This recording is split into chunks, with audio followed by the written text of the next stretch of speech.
Everyone, मैं doctor Sagarika और आज बात करेंगे आयुर्वेदा के बहुत ही इम्पोर्टेंट टॉपिक के बारे में, जो कि है नाड़ी परीक्षा।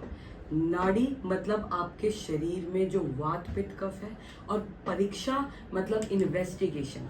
जैसे कोई भी रोगी है ना, या कोई भी डिसीजेस से पहले एक एग्जामिनेशन और इन्वेस्टिगेशन कराई जाती है, ऐसे ही आयुर्वेदा में नाड़ी परीक्षा बहुत इंपॉर्टेंट है। क्योंकि आयुर्वेदा बोलता है आपकी जो प्रकृति है वो सबकी अलग अलग होती है, वात पित्त कफ द्विदोषज और शनिपाचज।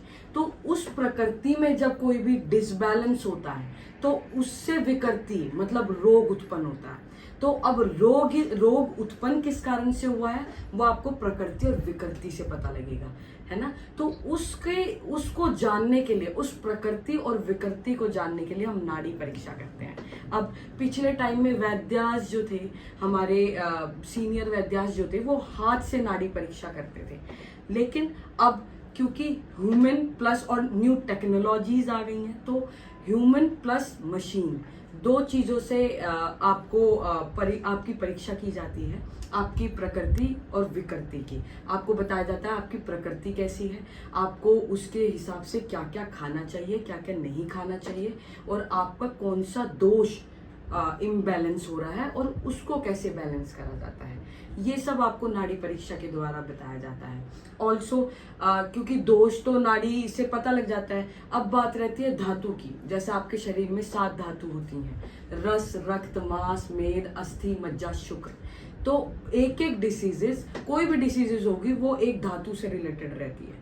तो उसको भी जानने के लिए एक क्वेश्चनएयर इसमें होता है, जो आपके सारे क्वेश्चंस पूछता है और आपके धातु में जो विकृति है वो निकालता है।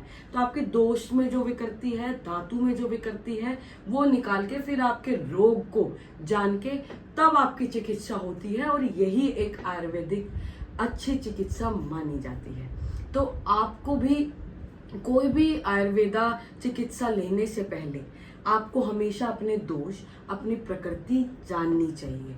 जैसे कोई भी ऑयल या कोई भी फॉर्मुलेशन आयुर्वेदा का है, वो प्रकृति के हिसाब से बना होता है कि वातज प्रकृति वाले को ये तेल अच्छा है, महानारायण तेल अच्छा है, पित्तज को ये और कफज को ये, तभी आपकी चिकित्सा की जाती है। तो अगर आप चाहते हैं कि आपकी चिकित्सा अच्छी हो आयुर्वेदा से, तो सबसे पहले नाड़ी परीक्षा कराएं। और जो लोग वैसे स्वस्थ रहना चाहते हैं उनको नाड़ी परीक्षा इसलिए करानी चाहिए जिससे उनके बैलेंस और इम्बैलेंस का, उनकी बॉडी का उनको पता हो। बाकी स्वस्थ रहिए, ध्यान रखिए, आयुर्वेदा सबसे पहले।